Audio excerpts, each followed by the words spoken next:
बहु लोक धर्मेंद्र को 20-25 एमएलए 4-5 मंत्री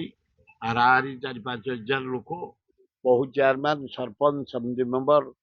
पाछटिकी नहीं गढ़ जितवा फिटिया था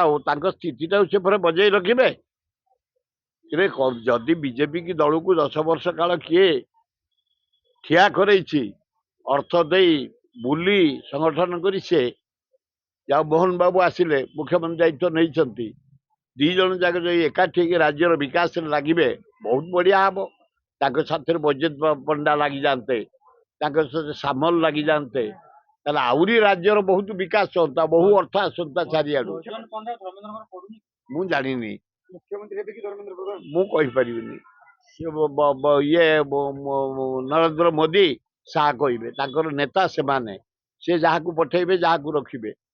किंतु जे आसब समस्त मिसिकी राज्यर विकास करने लगी पड़ा उचित।